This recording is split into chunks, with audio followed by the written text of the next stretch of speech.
Democracy cannot survive without the guidance of a creative minority. Good evening.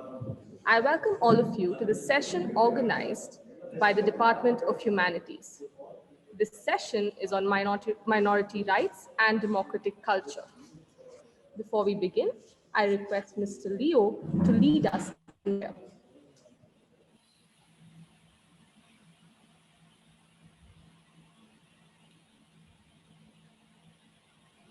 Thank you, ma'am. Dear all, let us bow down to the Lord. Let us seek His blessing. And let all of us incline towards Him as we pray. Heavenly Father, we give you glory, honor, and praise.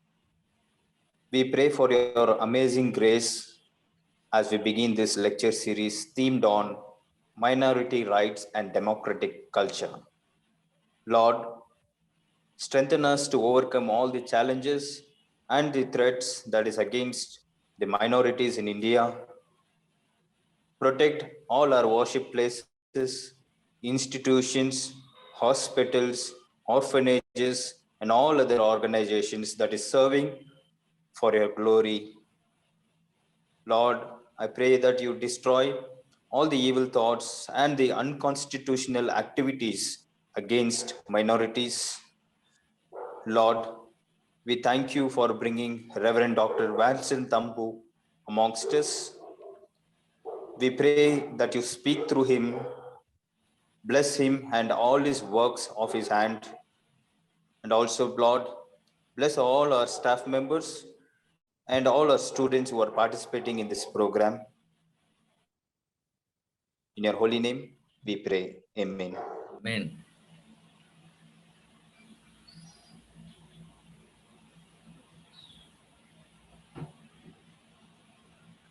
Thank you, sir. Request our principal to welcome the gathering.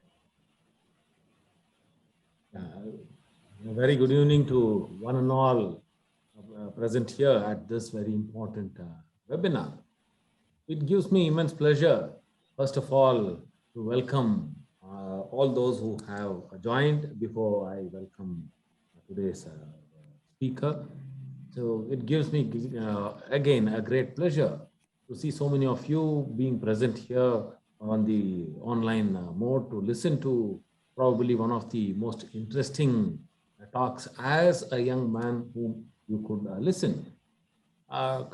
It's my honor and duty to welcome Reverend Dr. Walson Tampu, one of the great intellectuals India has produced.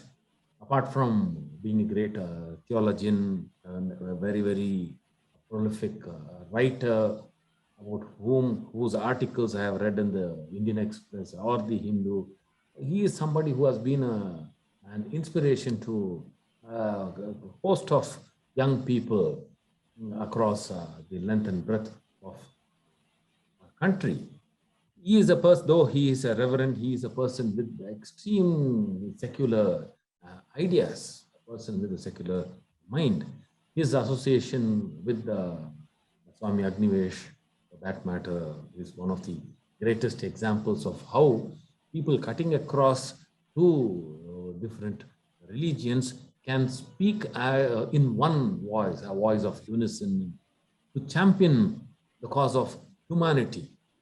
It is here that people like Reverend Walson rise above the parochial politicians who speak with a double tongue. And many a times, Professor Walson also has challenged intellectuals from his own institution, because he served as a principal for a term of nearly 10 years, acting principal and principal at one of India's most well-known best institutions, that is St. Stephen's College.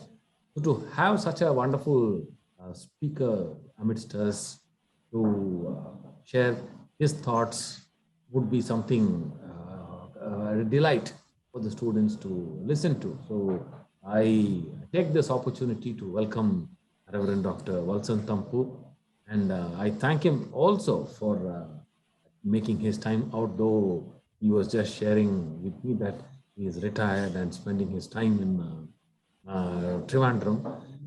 Retired people also would like to live in peace, get away most of the time from the hustles and bustles of life, and then enjoy life in a very peaceful manner, especially the evenings. But despite those kind of affinities, Reverend Tampu has agreed to be with us, enlighten our students with his thoughts.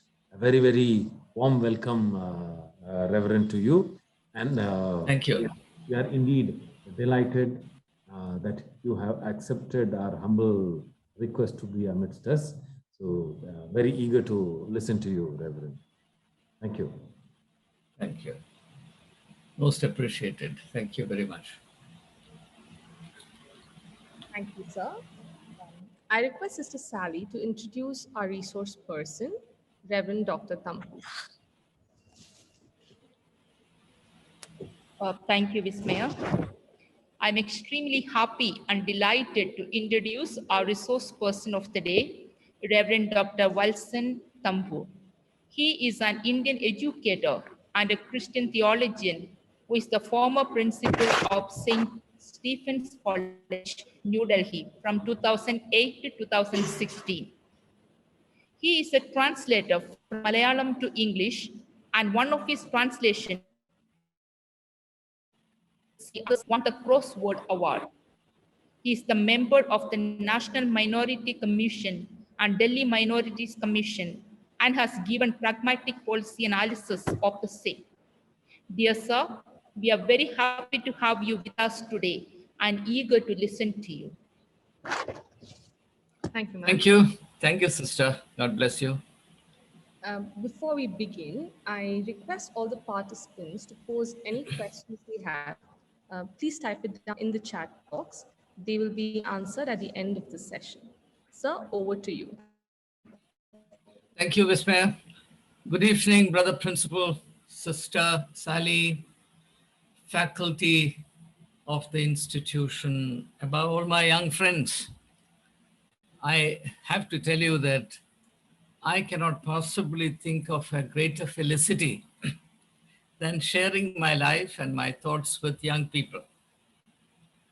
So I bless all of you from the fullness of my heart this evening, and I thank God that it has become possible for us to come together despite physical distances, to be one in the cyberspace and determined to overcome the limitations thereof.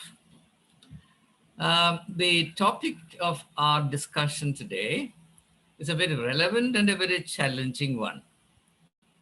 But there is a little discrepancy. In fact, I thought I was to speak on religious freedom and democratic culture. It's not a problem. What we can do is I'll still speak on religious freedom and democracy and all questions pertaining to minority rights, which is an area of my specialization. So I'm very happy to discuss it with all of you to any extent. So we can focus more on minority rights at the discussion time. Now let's get started. The first thing I want to say is something that might sound a bit peculiar. Jesus of Nazareth was a thoroughbred Democrat. That's a subject in itself, but I'll give you only a simple clue for want of time. Jesus taught a parable called the parable of the lost sheep. A man had 100 sheep. 1 out of 100 was lost. The shepherd goes after the lost sheep, leaving the 99 behind. And he goes and searches till he finds and brings back the lost sheep. Now, what's the point here? The point here is that we should renounce the quantitative approach. One of the problems in democracy as it is practiced globally is what I call the tyranny of quantity. The opinion of 51% of people is superior or truer or wiser than the opinion of 49% percent people. That's a problem in democracy. So if democracy is to retain its soul and remain human friendly, then it has to, even as it retains the first past the post system, retain a heart for every individual who otherwise gets lost in this vast game of numbers. So as Bhimrao Ambedkar said, democracy cannot be a mere political arrangement or exercise. It has to be an ethical, social, economic, cultural responsibility, and I have more to say from now onwards.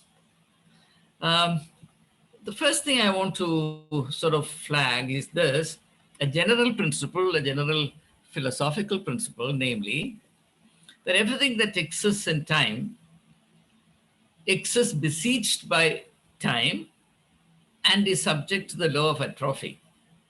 What does that mean? It means that we create democracy as the best of all possible forms of government. But unless and until we remain vigilant over the health and wholeness of the democracy that we embrace for ourselves, it can degenerate over a period of time and become its opposite. Here I must sound as very stern warning that becoming complacent about democracy is a serious mistake, because history tells us that the only form of government which has the potential to degenerate into totalitarianism, fascism, etc., is democracy. Neither oligarchy, no plutocracy, nor kingship ever degenerated into fascism or totalitarian government or authoritarian government. Only democracy stands in danger of degenerating into fascism and totalitarianism. And therefore, everyone who cares for democracy must forever remain vigilant. And this was what Nehru said, though he said that with reference to freedom. He said, eternal vigilance is the price of freedom. I would also add that eternal vigilance is the tax of democracy. If you don't remain vigilant in respect of your own responsibility to safeguard the health and wholeness of democracy, then willy-nilly, unwittingly, you become a party to the murder of democracy. And as Arthur Koestler said in one of his books, and he said, Hitler murdered democracy using perfectly democratic methods. It's a statement worth remembering. Hitler murdered democracy using perfectly democratic methods. So it's possible that a democracy, for want of proper vigilance and responsibility on the part of citizens, degenerates into its opposite. Now, when I say remain vigilant, I also mean, among other things, vigilant about our responsibilities as citizens. Why do I have to say this? I have to say this because it's now becoming increasingly the trend that people remain mindful only of their rights and entitlements, and they tend to neglect their duties altogether. If you are familiar with the Indian Constitution, you will also know that the duties of a citizen are also mentioned. If you read Article 51A, it mentions, I think, 10 duties that a citizen must accept and honor. I just mentioned a few of them very briefly. It says the fundamental duties of citizens, that's Article 51A.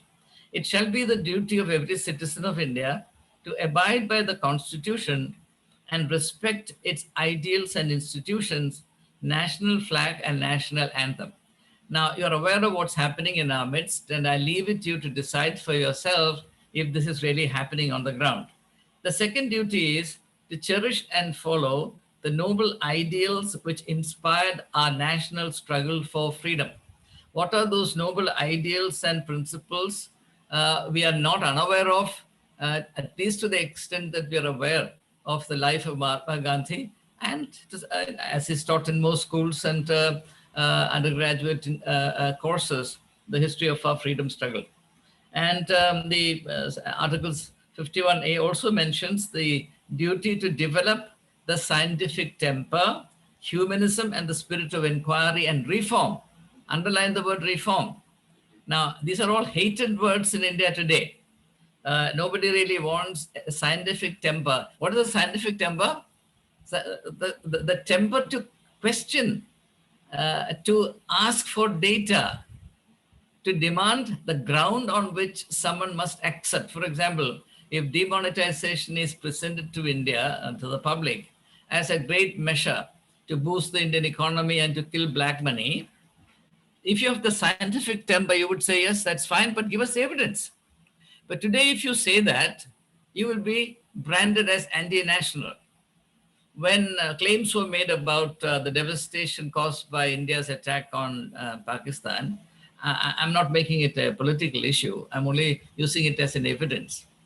There was a hue and cry saying that you're anti-national to doubt what the army is saying. Nobody wants to doubt the army. We are all proud of our army. But the point is that if you have the scientific temper, you will not accept everything and anything on blind faith.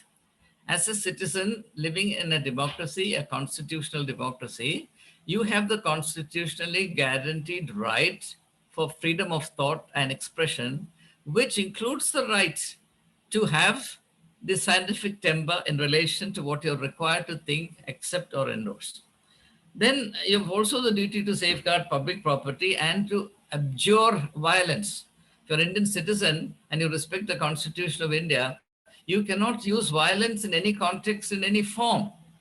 And I underline this because violence is now becoming the hallmark of our way of life.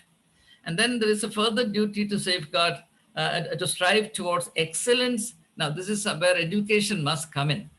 It's my convictions as a Democrat made me pursue excellence in the practice of higher education at all cost. And of course, I got into serious trouble for it. To strive towards excellence in all spheres of individual and collective activities so that the nation constantly rises to higher levels of endeavor and achievement. Now, each of these clauses, I've not mentioned all of them. I said there are 10 of them. I've mentioned only 4 or 5. Each of them would require a lot of time to explain.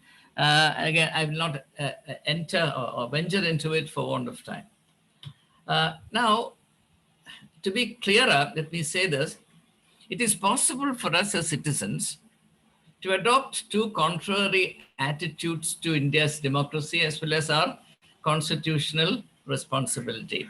As we used to say, in realizing the India of our dreams. We all have the India of our dreams. These are all jargons and no one stops to ask the question, what does it mean? What is this India of our dreams? No one asked. We kept on saying the India of our dreams, the India of our dreams. Now nobody talks about the India of our dreams. Very slowly but steadily, the discourse has changed from the India of our dreams to Modi's new India. And there again, nobody asks, what is this new India?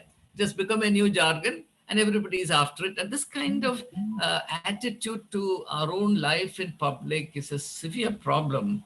And to an educated society, this is actually a matter of shame. So one of the things I want to emphasize when I'm addressing young people like you is that we have to choose between 2 different attitudes to the nation, attitudes to life, attitudes to society, etc. One is the attitude of consumerism. That is, I will do nothing, but I want to enjoy everything. The other is the attitude of responsible participation. I want to live in a healthy society. I want to live in a democratic culture. Therefore, I will work towards it. In the first attitude, you simply sit, relax, and say, please give me a good democratic society. Give me a healthy society. In the second approach, you say, yes, this is a coveted goal. This is a necessary goal. Therefore, I'm willing to work at it. But the problem here is that most people say that, oh, who am I? I'm just one tiny, insignificant individual in a country of 1.4 billion people. But as the old proverb says, Even oceans are made of single drops of water. Even as what a single person does actually makes a difference in the end. After all, what is the essence of democracy? The essence of democracy is one vote. One vote. The huge, gigantic power of democracy depends on one vote. And therefore, we must renounce this old habit of shaking off our responsibility on the plea that we are too insignificant and too feeble to act, and that therefore we cannot make any difference. All we can do is to sit silently and endure whatever falls upon our head. This attitude, I plead with all of you to renounce, because if you remain in this attitude, you will waste your life entirely. I've always always desired one thing for myself. I never wanted positions. Never wanted acknowledgement, titles, awards, rewards. I only wanted one thing for myself, and that was vitality of life. Vitality of life. That's why even in my retirement, I cannot relax. To my line of thinking, peace is not a state of vacuum. Peace must be a dynamic and creative state. And that kind of peace only I can create for myself. Most people think that peace is the charity that others do to them. No, no, no, that's very wrong. Peace is what I create for myself. For example, am I at peace with myself? How can I be at peace with myself if I don't enter into the fullness of my potentials and possibilities as given to me by the Almighty? How can I be at peace with myself when this worm of low self-worth continues to wiggle in my inner life, accusing me all the time that I have not done justice to myself? So I plead with young people, understand concepts and realities differently from what you hear talked about. If do you want to be at peace, you have to excel in life, and you have to pursue excellence till the last breath of your life. So now I talked about the fundamental duties. Now I need to quickly flag the four essential ideals, the shaping ideals of our Constitution. They are stated in what is called the preamble of the Constitution. You're all familiar with this. Therefore, I'll only quickly mention those four ideals, just one word each. Justice is the number one virtue, number one ideal. Please make a note of this. I think we are the only constitution in the world that mentions justice as the foremost political virtue. Are you aware? As you're aware, the French Revolution gave to the world an exciting, romantic slogan: liberty, equality, fraternity. And I'm sure the prominence given to justice in the preamble to the Indian Constitution is largely because of the leadership of B.R. Ambedkar. And I'm sure you're familiar with this. I need not discuss it. The first ideal is justice. Second is liberty. Third is equality. Fourth is fraternity. So justice, liberty, equality, fraternity. Now, these are the four cardinal ideals of the Indian Constitution, and you cannot be a citizen within the constitutional democracy that India is if you don't respect, if you don't let these four cardinal values guide and shape your attitude to life, attitude to your country, and attitude indeed to the world. It's a huge subject. I can only flag it. Please pursue this line of thought further.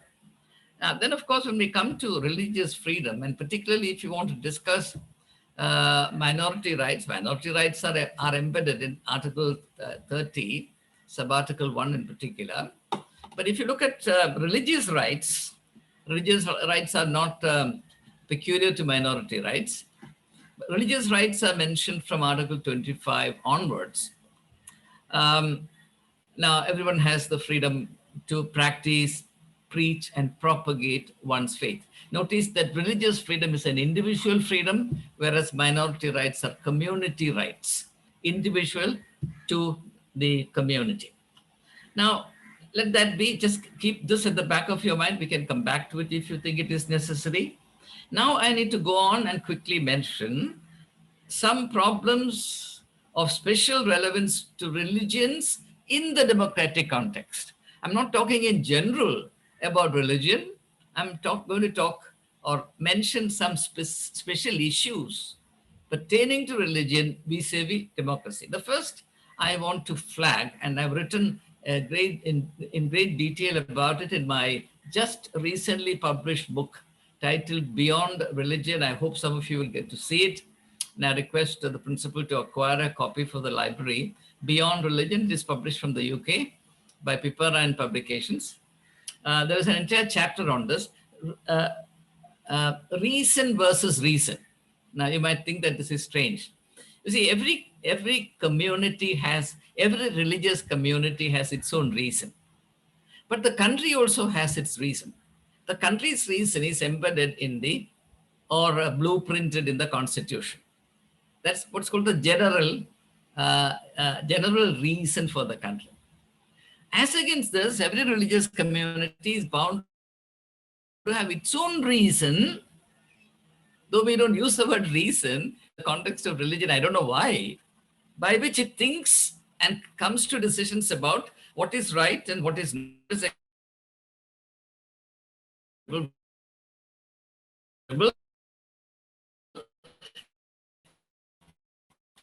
problem in a democratic society is that there can be, on occasions, conflict between the reason of a particular religious community, which is limited to seeking its own interests, and the reason of the larger context, which is the nation, as I said, embedded in the constitution. Now, we need to really address the question, what should we do when a conflict arises between the reason of my community, the reason by which my community thinks and comes to conclusions and adopts policies and stances, and the reason of the socialist, secular democracy, democratic republic that India is. I mention this because really no thought is paid to these issues.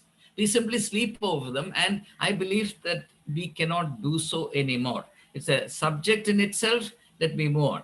The second issue that I want to flag in this connection is something that is very difficult for me to speak about, but I have to say this nonetheless.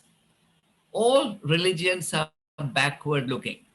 Why? Because the great events and experiences, the great eruption of spiritual insights that happened in the past, on the basis of which a particular religious tradition is formed, becomes a closed chapter.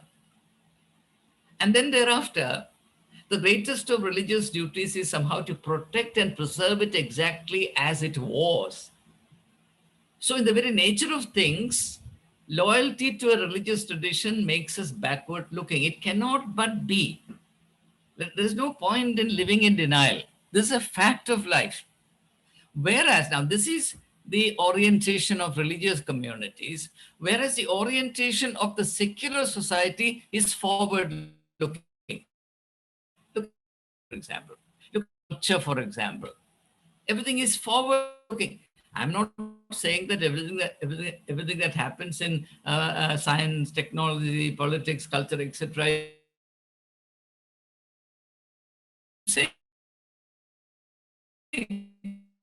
I'm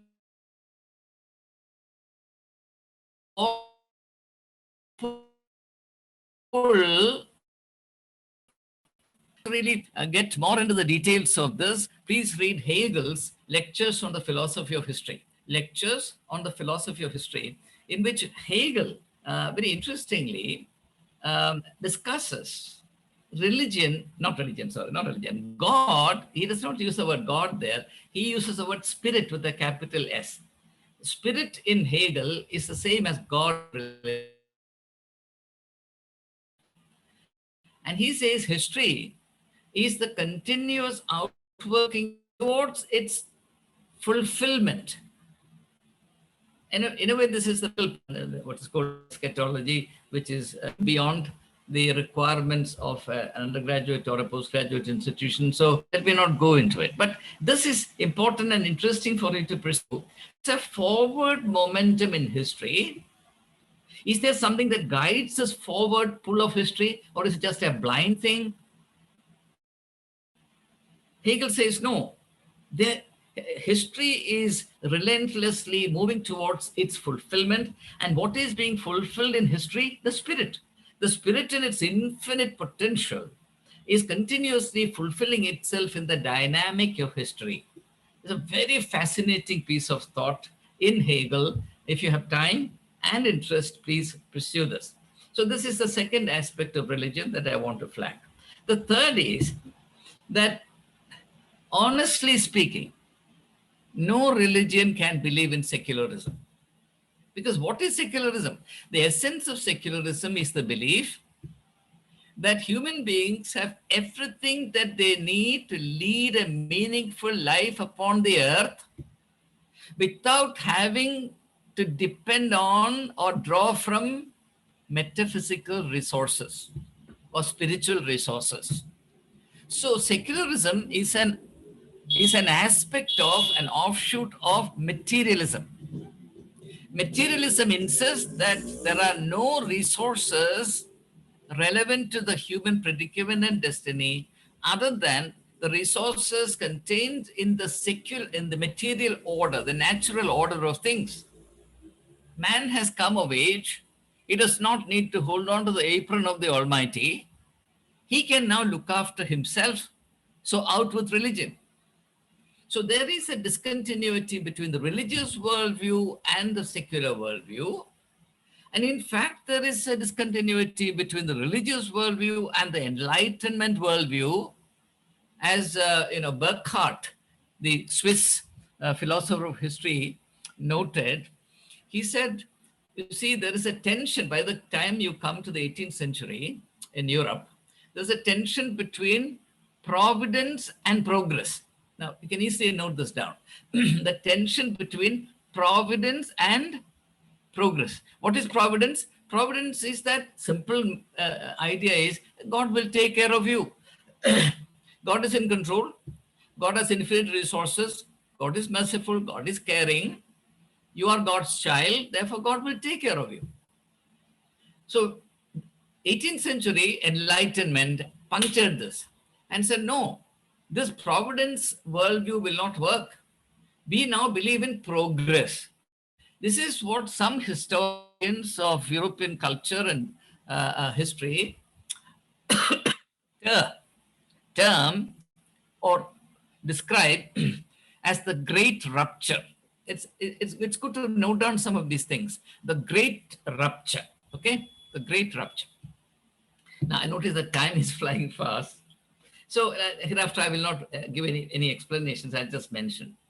So this is the tension between religion and secularism, because after all, Indian democracy is a socialist, secular, democratic republic. So secularism and religion. And in the Indian context, religion cannot be avoided.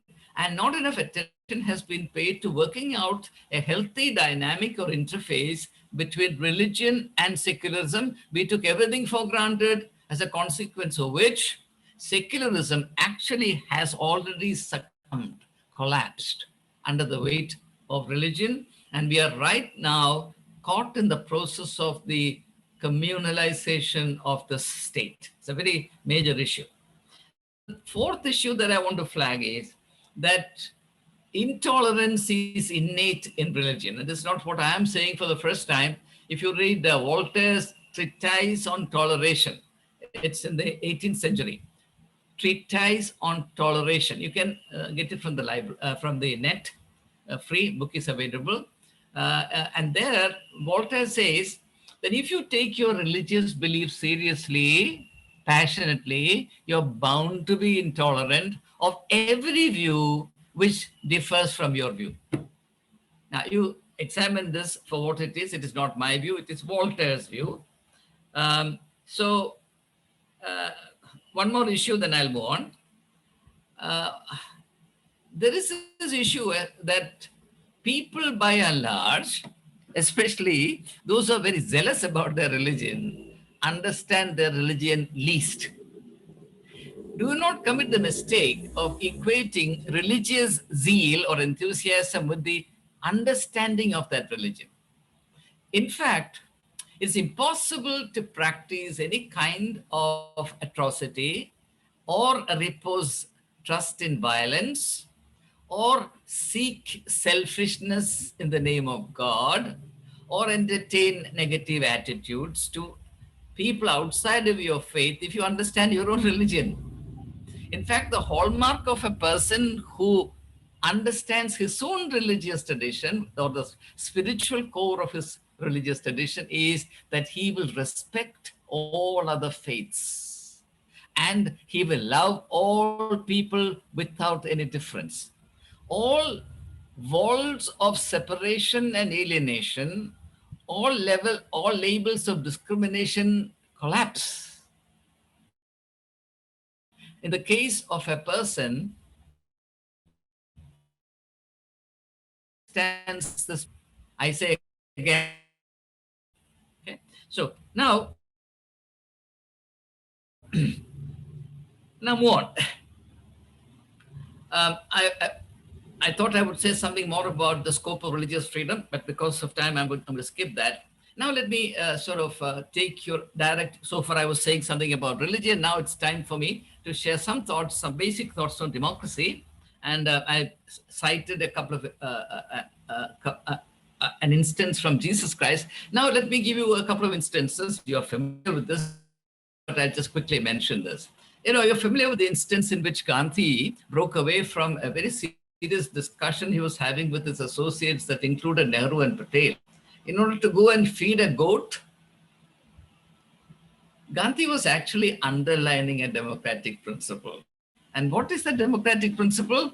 If you don't have profound respect for life, every form of life, in fact, the essence of his doctrine of ahimsa is not non-violence, it is respect for life. And respect for life, mind you, and this is a profound insight, respect for life is undergirded or supported, protected, enhanced, reinforced by commitment to truth. The moment you dilute your commitment to truth, you lose your capacity to respect life.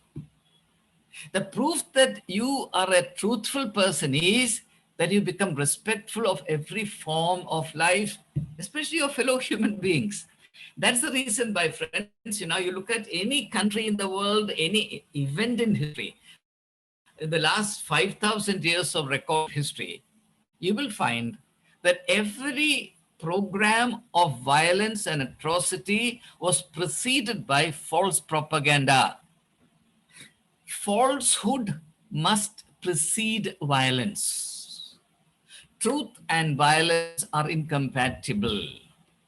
So if we are true Democrats, what will we do? We'll commit ourselves to truth.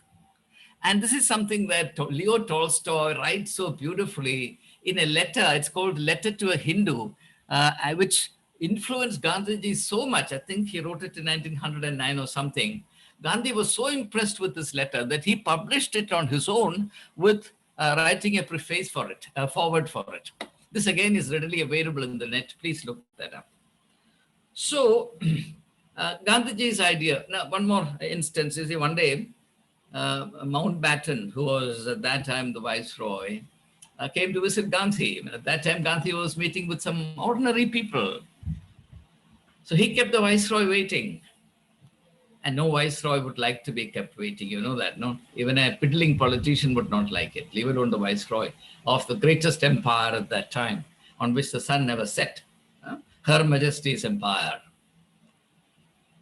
So after Gandhi finished with all that, he came and to greet Mountbatten. Mountbatten indicated his happiness, alluded to the fact that he was the viceroy of India. Said, yes, you are the viceroy of India, but India belongs to these people. That is democracy, my friends. That is democracy, my friends. India belongs to these people.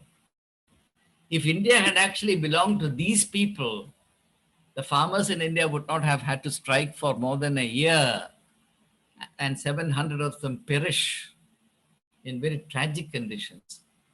The question they really that every Democrat must ask, the question really that every young person, young man or woman must ask is, who does India belong to? Who does India belong to? And I don't have the time to indicate the true gravity and reach and scope of that question. It's a question of immense and inexhaustible scope. Please remember this question.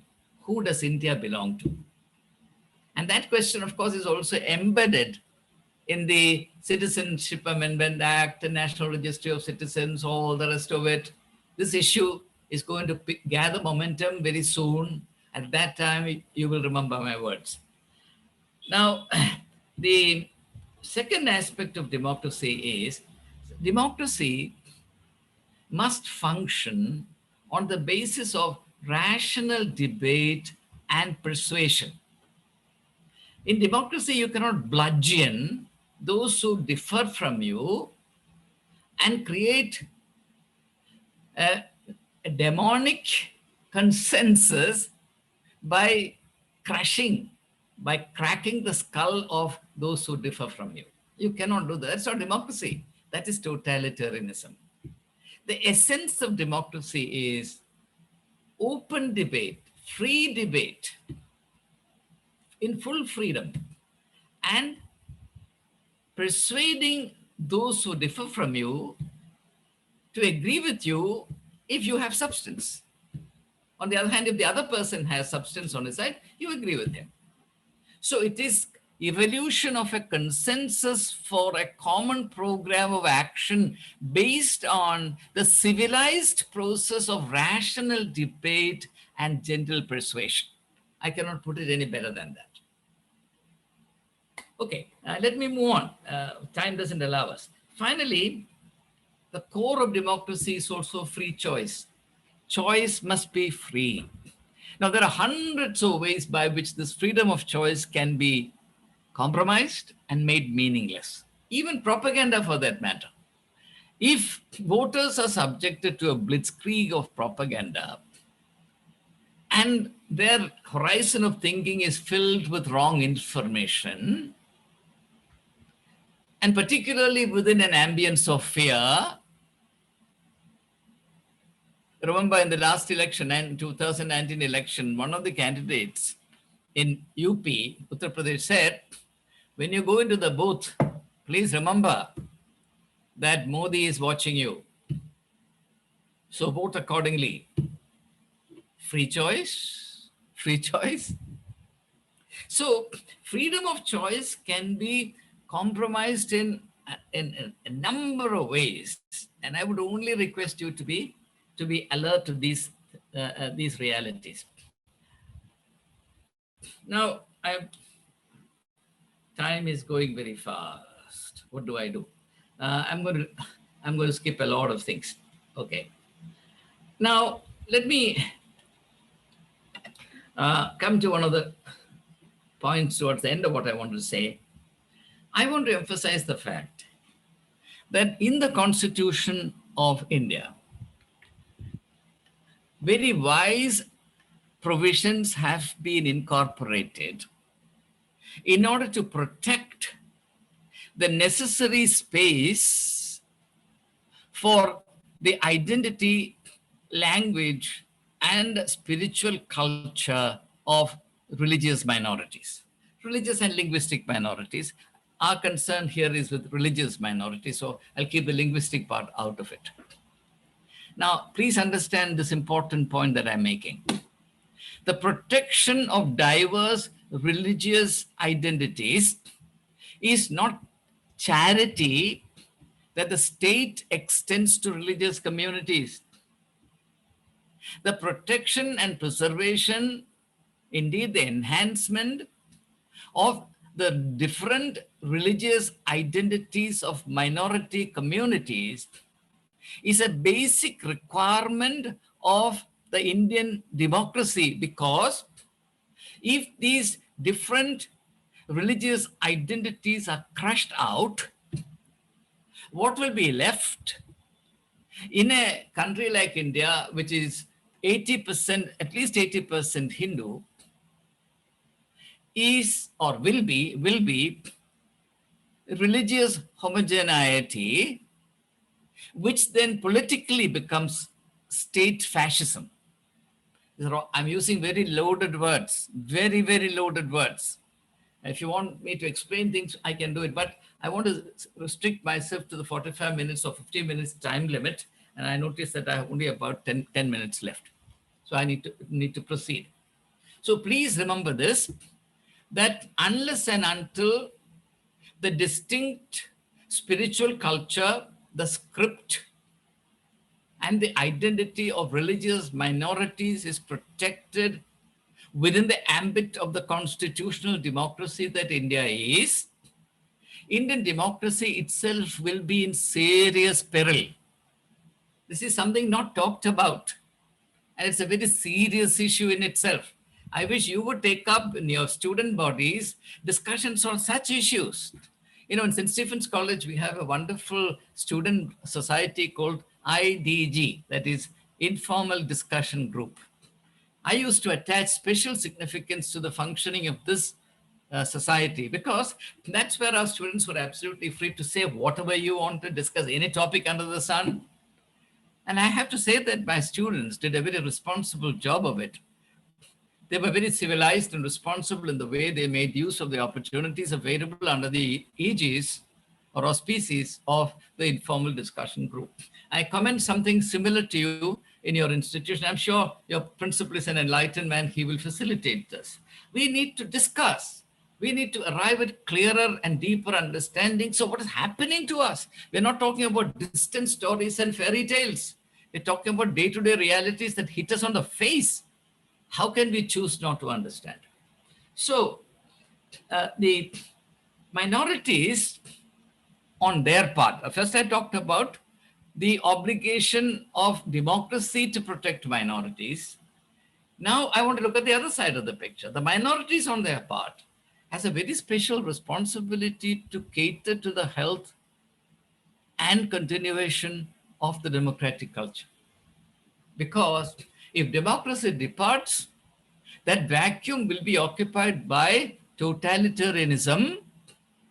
And the hallmark of totalitarianism is homogenization, the ideology of the Sangh Parivar, one nation, one language, one culture, one religion, etc. Homogenization, no difference is tolerated. Unity becomes uniformity. Everybody has to toe the line.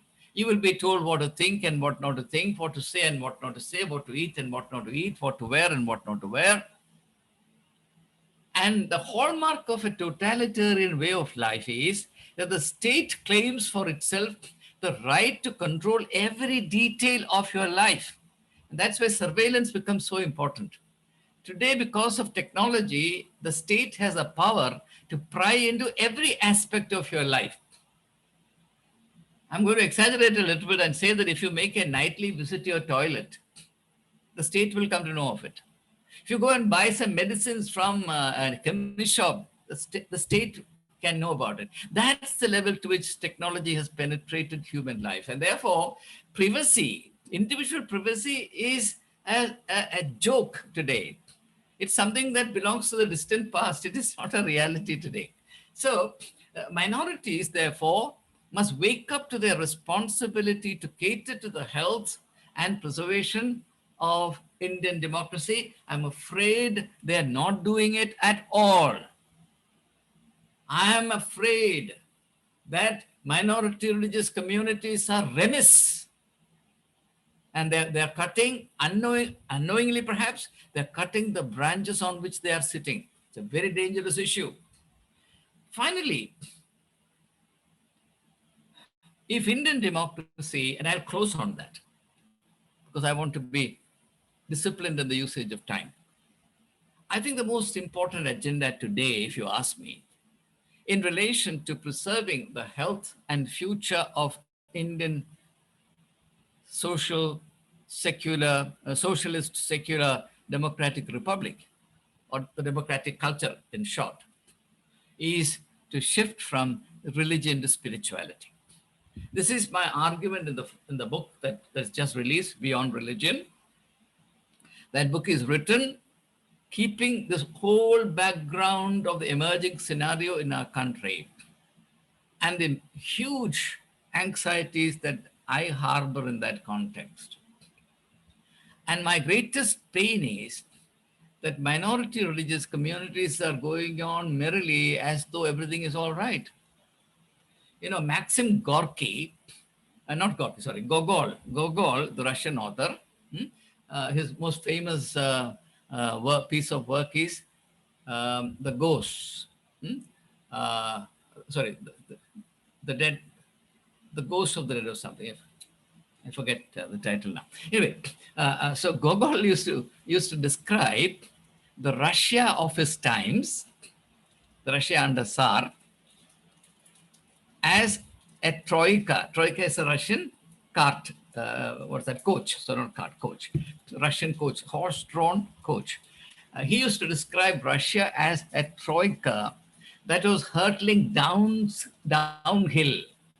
You can imagine, forget about a troika, you can imagine a horse cart, a horse wagon, driving downhill and gathering momentum each passing second and rushing towards its final fatal crash. And Gogol said, when this is happening to Russia, what are Russians doing? They are standing aside enjoying the spectacle. Very good, looks very nice. See how the troika is hurtling down. Come, enjoy yourself, clap. He says, this is what citizens are doing. And I ask myself today, are we any different? Are we any different? Are minority communities, or shouldn't minority communities be a little more perceptive, a little more responsible, a little more proactive, a little more futuristic, a little wiser? Shouldn't they read the writings on the wall? In all of this, my friends, I'm aware of one thing, and that is, ultimately, every individual and every community has to pay the price for the choices they make. There is no other way. There's no question about it. The idea that you can somehow, be very sentimental, etc., and, can say that God will take care of everything. Yes, God will take care of things provided you take care of yourself.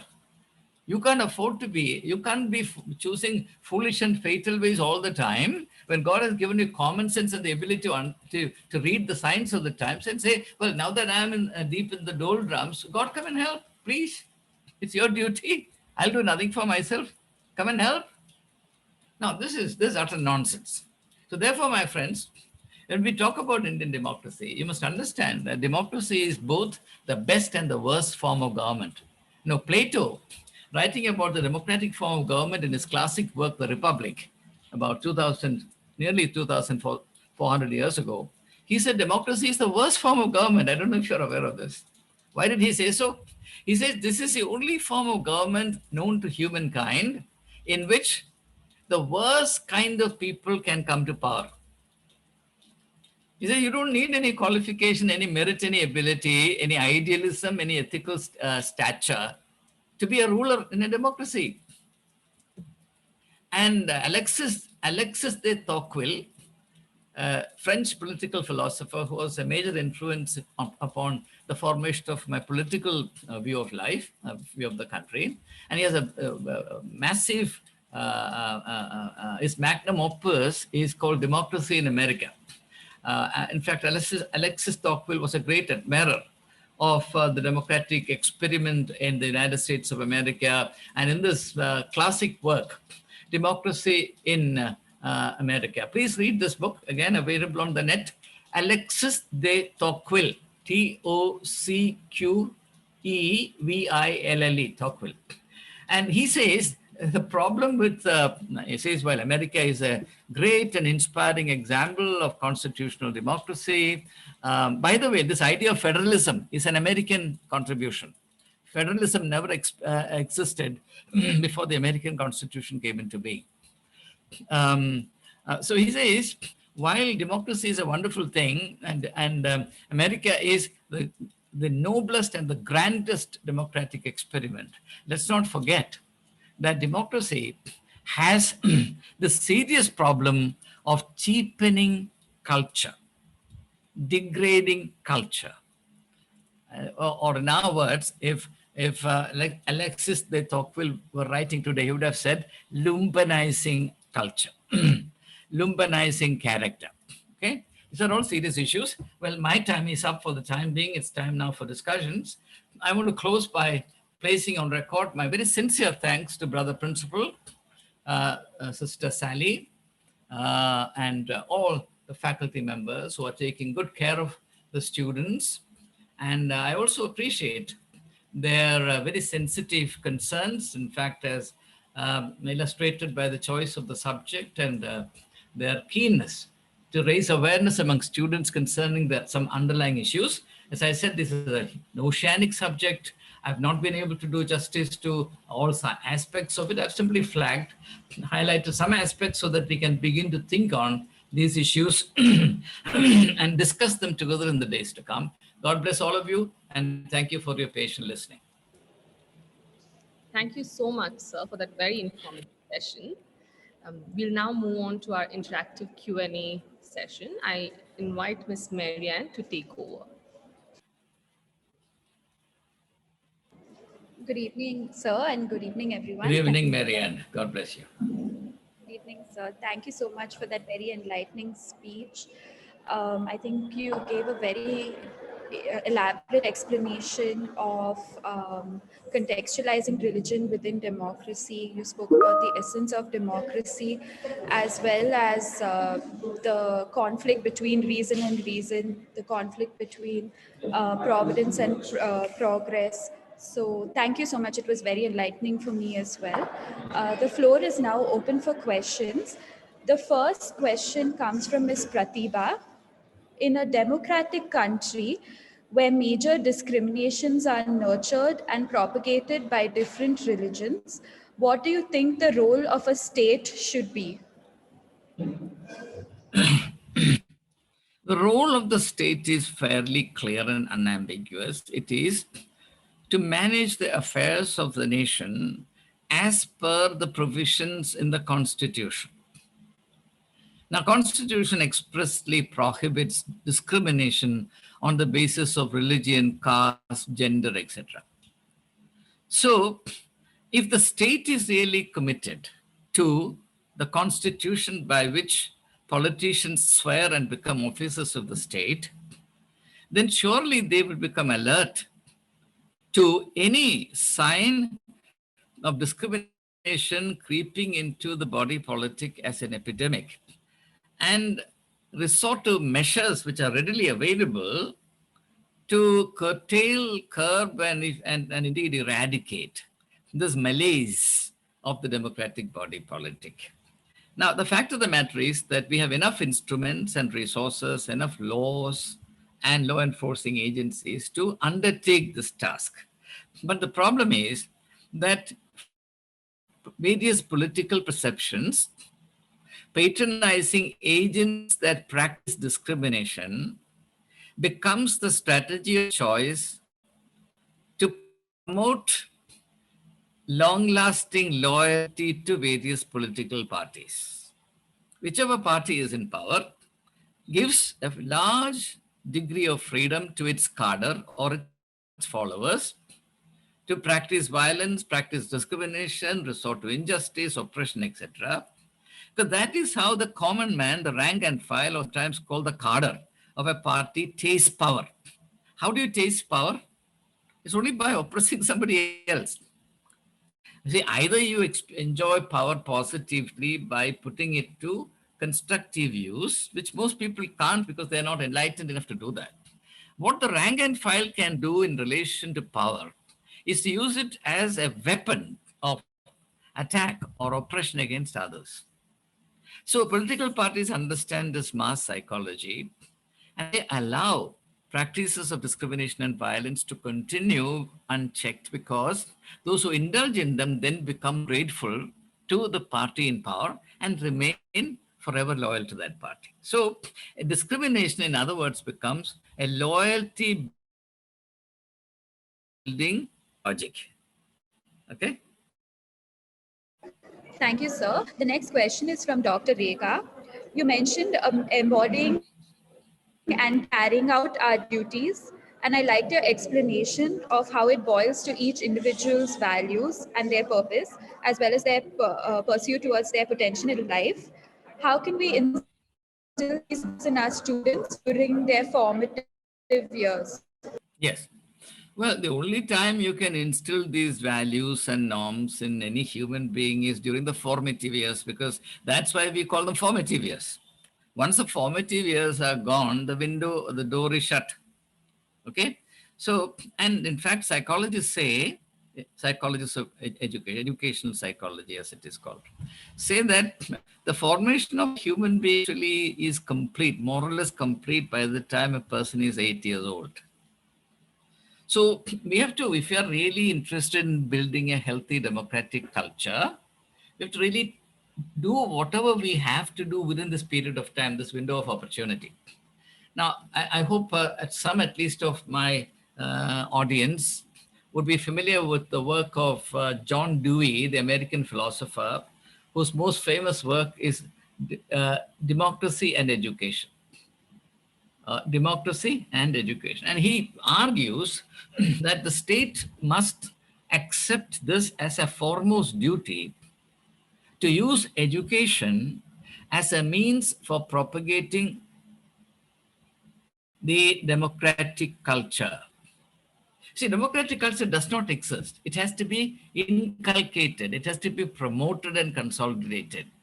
And he says the best medium, the best instrument for doing this is education. But it says universally, including the United States, universally, no state is really interested in propagating a healthy democratic culture using education as the opportunity for this. When I was serving the National Minorities Commission for Minority Education Institutions, I used to visit all states other than J&K, because all states and union territories in India other than J&K was covered by the act under which my commission was formed. And this was one thing that I used to insist in the addresses that I delivered in all states and union territories in India. Namely, that we must use the huge, tremendous educational opportunities, resources, potentials that we have to spread a democratic culture. And I tell you that an overwhelming majority of the people who ever responded to my sayings were negative, saying that how can this be done? You know, we are all slaves of the syllabus. We are already burdened with this, that, and the other. How can you ask us to do a little more? Our teachers will resent. There will be a riot in schools and colleges. And, you know, this is not true. These are all our mental bogies. I have experimented during my tenure as the principal of St. Stephen's College. I've introduced special courses called add-on courses to conscientize my students in respect of these things. For example, one of the courses I administered in St. Stephen's, which had no university syllabus value, and that course was called Engaging with the Unequal India. Engaging with the Unequal India. And it became immensely popular. So the idea that we can't do anything and all, it's not true. It's because we don't want to. Okay. So it is possible, it is necessary. And if we don't want to do it, then we have to face the consequences. Namely, we will be party to witnessing, a party to murdering democracy by default. The issue is as serious as that. Thank you. Thank you, sir. The next question is from Anthony from HEP. Yes. He says, the word democracy sounds very weak. Why can we have a totalitarian type of democracy where the government sends a stronger and measures of defending democracy so that all religions, including minorities, enjoy fledged democracy, which is provided by the Constitution? Thank you, Anthony. But your question is based on a little contradiction. which is all right. Contradictions are also nice. We should be able to enjoy contradictions. You see, you cannot have democracy and totalitarianism. Totalitarianism marks the annihilation of democracy. What is totalitarianism? I tell you very, very briefly. If the hallmark of democracy is adherence to a constitution, which is supreme, which means that also the executive is under the provisions of the constitution. The executive cannot violate the provisions of the constitution and trample individual rights and community rights underfoot. The hallmark of totalitarianism is that the state is supreme. The constitution becomes deactivated, which means also that citizens' rights are in suspended animation. Your rights don't apply. The fundamental rights stated in the third chapter of the Indian Constitution will become deactivated if India becomes a totalitarian state. But I understand what Anthony is saying. What he's saying is that democracy has an inherent weakness. Why? Because when you are under obligation as a democracy to subject every idea, every policy, every prospect to huge and unending democratic debates, and in a country as diverse as ours, and as what is his name, Amartya Sen said, as argumentative as Indians are, evolving a consensus is next to impossible.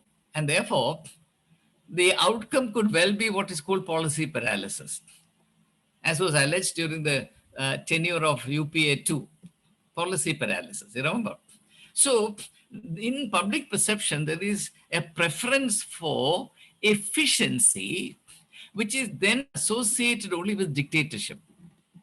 Now, you go back to 1975, the apologists for emergency, which suspended, as you know, citizenship rights, was that the governance during emergency was efficient, or as it was put in those days, trains ran on time. Okay, and therefore let's have dictatorship. Now, that's not a democratic way of thinking at all. If you don't care for your rights and your human dignity, if you are happy to be a slave of the state, then your argument is right. Okay, so yes, Anthony, I plead with you to realize that every form of government is flawed. And therefore, the only sensible attitude to the prevailing mode of government is that citizens take upon themselves the responsibility to ensure that the negatives and the weaknesses of the existing government are minimized and resisted. That's where the power of the people comes, right? And that the good qualities, the good aspects are enunciated and affirmed. Unfortunately, today what happens is a dogmatic and stupid idea has taken hold of us that everything is up to the government. Citizens are powerless victims of the government. All we can do is to sit and expect governmental charity to fall upon us. This is not true. Then why do you define democracy as government of the people, by the people, for the people? So either you say that democracy is something else, and therefore we need to marry democracy to dictatorship, or you stand on the democratic, the current republican or egalitarian definition of democracy and say that through people's power, organized, orchestrated people power, will ensure that the negatives of democracy will be minimized and the positives of democracy will be affirmed and benefited from. To me, that's the only rational and sensible approach to the political question that we are all facing today. Thank you, sir. The next question is from Aditi from EJP. You mentioned renouncing we should renounce the attitude that we can't do anything or become disillusioned. I think this was context of voting. Yes. How do you retain hope even when you sometimes feel disillusioned? It is precisely when you are disillusioned that you need hope. If you're not disillusioned, why do you need hope? You see, we have to change our mode of thinking. Now, I will take a little time because it's a very serious issue. You see, unfortunately, we are all trained to think, conditioned to think that life must be smooth sailing. What is good life? Life without any challenges, life without questions, life without afflictions, difficulties, right? Smooth sailing, smooth sailing. But that's not life. That's a vegetable existence. When do you become really fully alive? It's only when you face challenges. I said at the outset that my philosophy of life is based on vitality of life.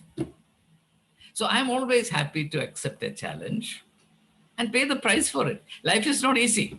Please read my memoirs titled On a Stormy Course. You'll realize what it is.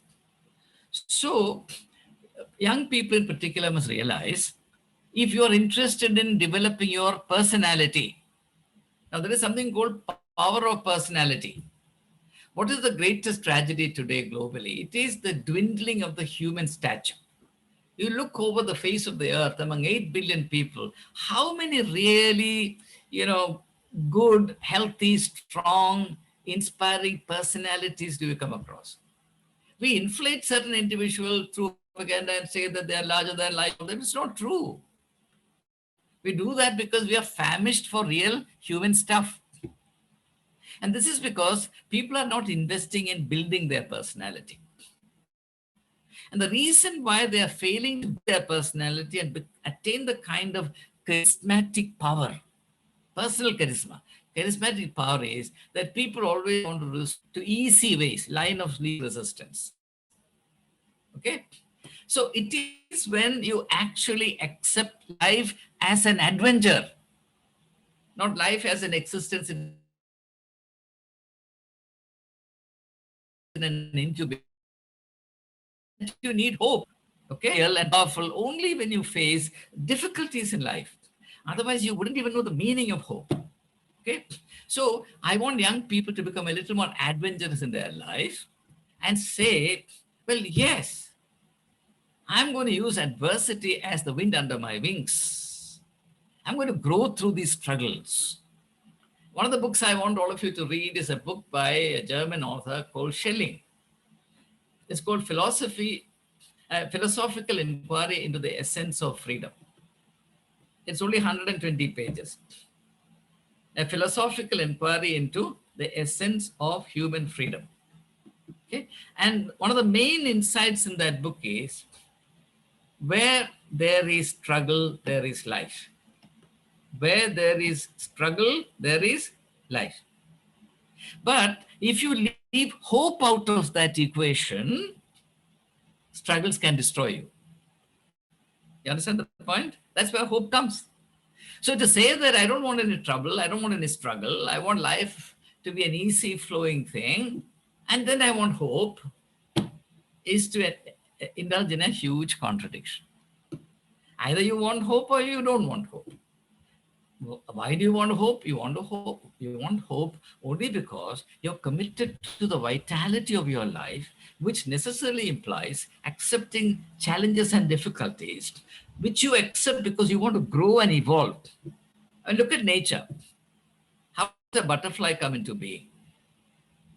From the larva to the butterfly, the interregnum is nothing but struggle, especially after the chrysalis goes into the cocoon. What's happening inside the cocoon? It's a life of continuous struggle. It is through the struggle that the chrysalis develops butterfly, the beautiful wings of the butterfly. You rip open a cocoon and liberate the chrysalis, it will look an ugly worm. That is true about human life also. Okay? This is what is called the life cycle of a butterfly. Please read it. And then you can apply this idea more to yourself. So, Anthony, let's have hope, but let's also accept life as a great adventure, which also means there are struggles and perils. If you want to climb the Everest and say, no harm should happen to me, then you have to engage an airplane and parachute yourself on top of the Everest. You can't climb the Everest. Okay? Thank you very much. Thank you, sir. We'll have two more questions and then we'll wind up. Thank you. Yes. The first question is from Shehla.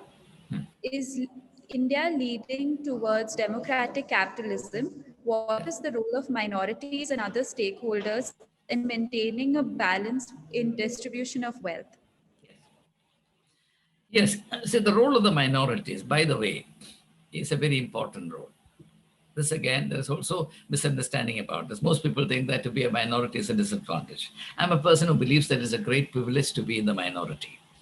Because if you look at history, all changes in history have been brought about by minorities.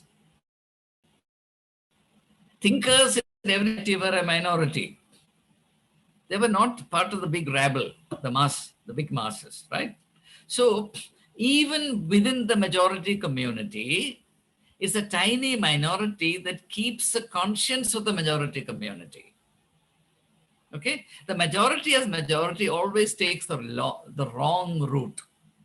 The route to cultural degradation, the route to spiritual anarchy, etc. Oppression, domination, violence, murder, looting, riot, etc. It's always the minority that safeguards the health and wholeness of the majority community also. At any rate, what people don't realize is that India is a land of minorities. The idea is that there is this huge, brutal majority called the Hindu community is wrong. And who says this? It is Veer Savarkar himself who says this. Read his classic work, Hindutva, or Who is a Hindu, 1923. The problem he addresses in Hindutva is, by the way, written from a cell in Andaman and Nicobar, Kalapari. The problem he addresses in that work is that disunity is inherent in the Hindu community. Actually, the idea of the Hindu community itself is a misnomer. You don't see the word Hindu in the Vedas, the Puranas, the Upanishads, etc. This word came into currency much later, only after the 18th century. So the Hindu community itself is, and I don't see this as a negative thing.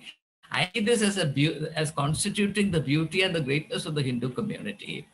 It is an assortment of, it's an anthology of, anthology actually in the Greek language means a handful of flowers. It's a beautiful metaphor. That's why I'm using deliberately in this context.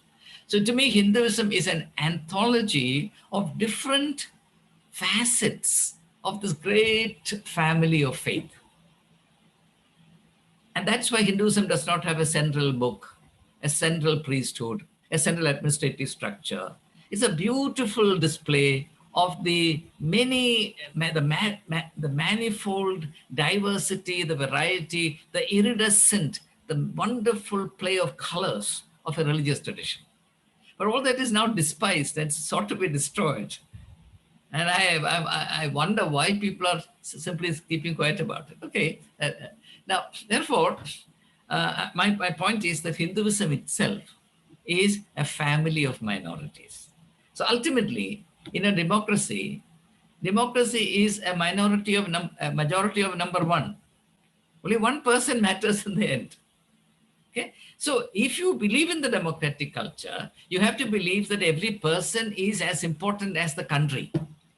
That's why individual rights are important. Now, in the context of the global culture, I'm sure you realize that the tension is always between the rights of the individual and the claims of the large group, the collectivity. The individual versus the collectivity. Should the collectivity be a juggernaut that crushes the individual under its wheels?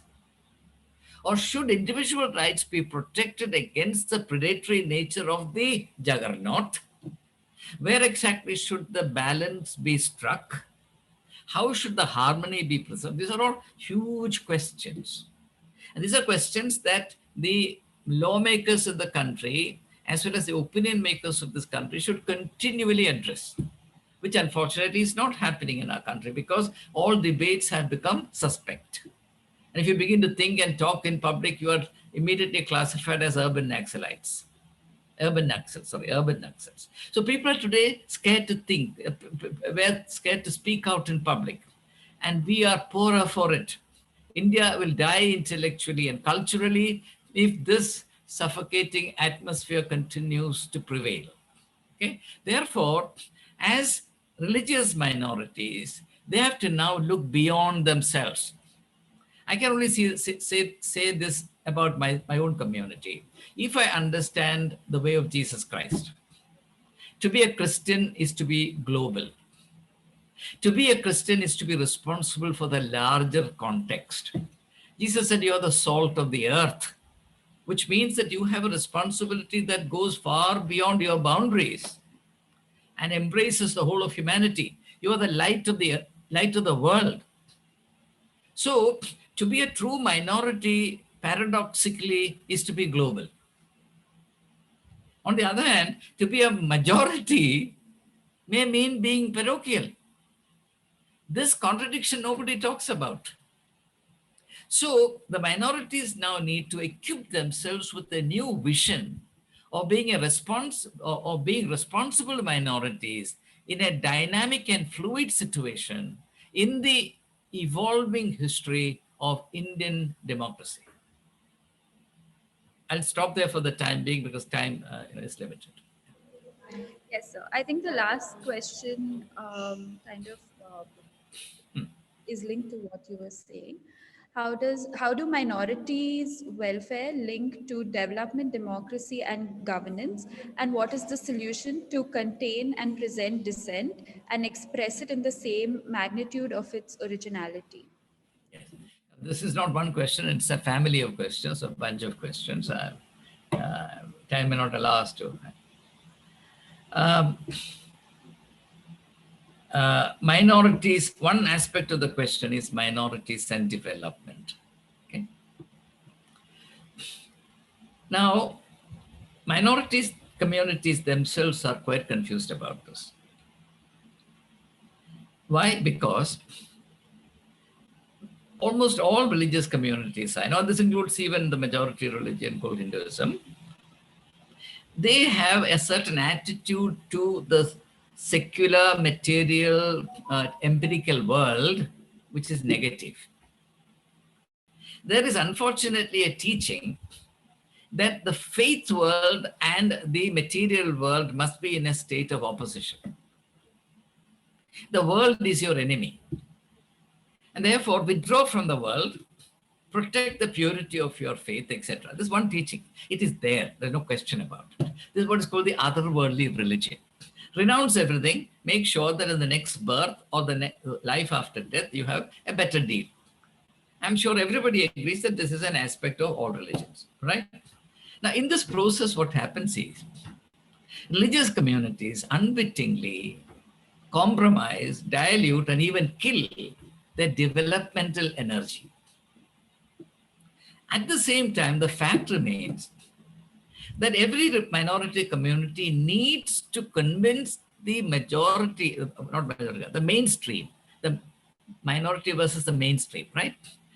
I don't want to accept the binary of majority versus minority versus majority. No, minority and the mainstream.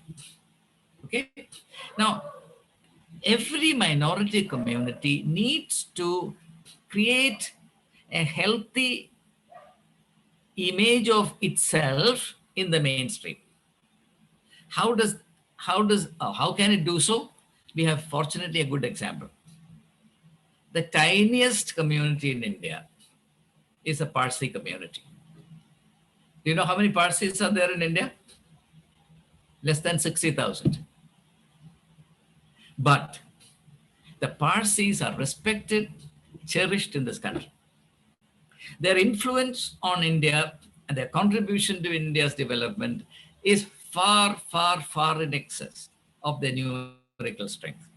Therefore, the Parsis will remain forever respected and cherished.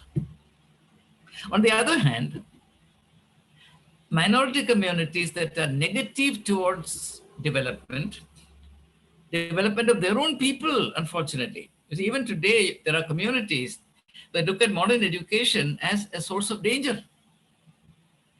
And the same community will also endorse or accept in principle that education is the greatest tool for development.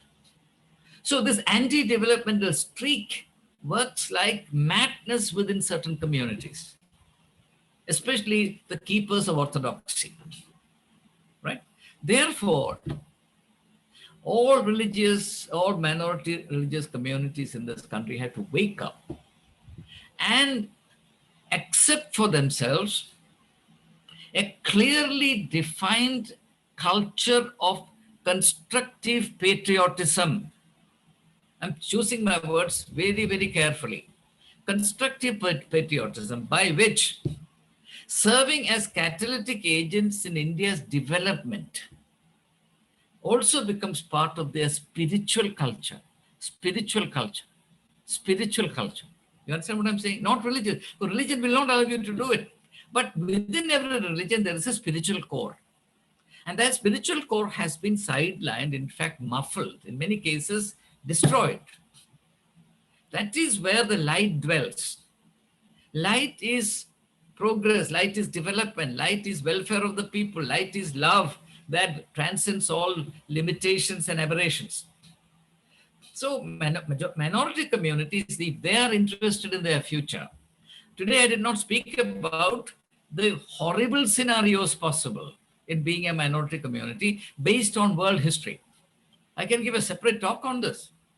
The minority majority dialectic and the huge dangers and tragedies imminent in this, which is also part of modern history, for example, German history, Holocaust, etc. It's not far away from us. Okay? So minority communities, it is time for them to wake up to the fact that the old game will not work. I'm glad it is so, because minority communities, in my humble opinion, are not doing justice to themselves. Minority community leadership are not mindful of their duty to empower and develop their own members. The special educational rights which resulted in the creation of special educational assets are not properly used by religious minority communities for the welfare and development and the empowerment of their own members for various reasons. I don't want to go into that. Therefore, unless and until, and the writing is very clear on the walls, unless and until the minority religious community leaders wake up to the fact that they're now living in an entirely changed context, and I'm not unhappy that the context has changed. I emphasize, I'm not unhappy that the context has changed. The context is bound to change. We're living in a dynamic situation. History is dynamic.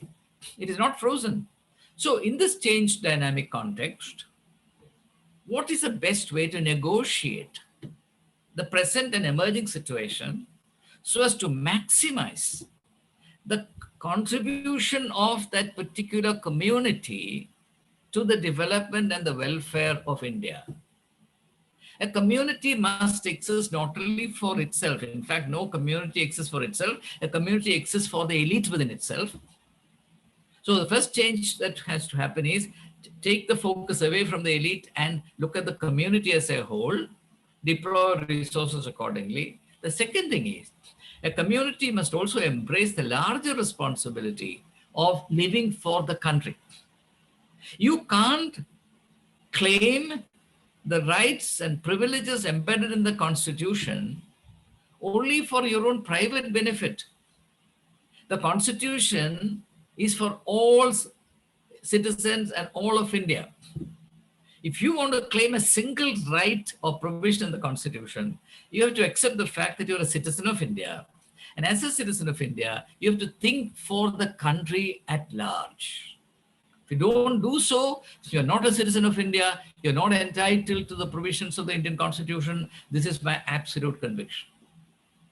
And I have to say this, and this is the last sentence I'll say. I'm a citizen first, I'm a Christian next. That's where I stand.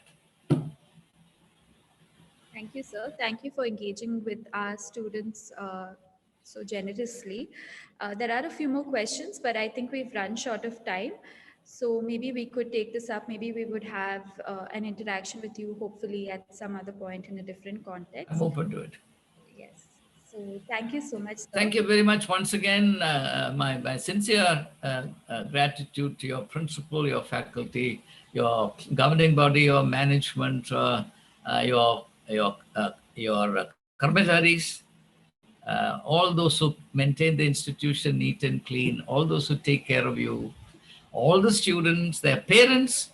I can't think of a student without his or her parents, siblings, neighbors, fellow citizens, right? It's wonderful to be alive. It's wonderful to be Indian. Wonderful to be Indian. God bless our country. Thank you so much, sir. I think for me personally, your message was one of hope, which is quite coincidental since it's Advent and this is the week of hope. So thank you once again, sir. I now Oh. invite Mr. Joel from the Department of Sociology to deliver the vote of thanks.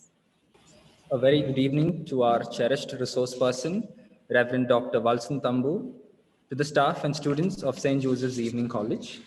It is my privilege to propose the vote of thanks. At the outset, I would like to thank the Almighty for making this webinar a successful one. I extend my gratitude to the director of St. Joseph's Evening College, Father Brian Pereira, SJ, Principal Dr. Paul Newman, Vice Principal Ms. Dorothy Deepa for their support and guidance. I would like to thank Reverend Dr. Walson Tambu for sharing his thoughts and valuable insights with us. A special thanks to Dr. Albert Smith, Head Department of Political Science, for organizing this webinar, and Ms. Marianne Pius, the Coordinator, Department of Humanities, for facilitating the webinar. My gratitude to Mr. Charles Mariswamy and the technical team for their efforts in organizing this webinar. Thanks to all our students who actively participated in this webinar. Thank you all for making this session a productive one. Have a good evening. Thank you. Great being with all of you.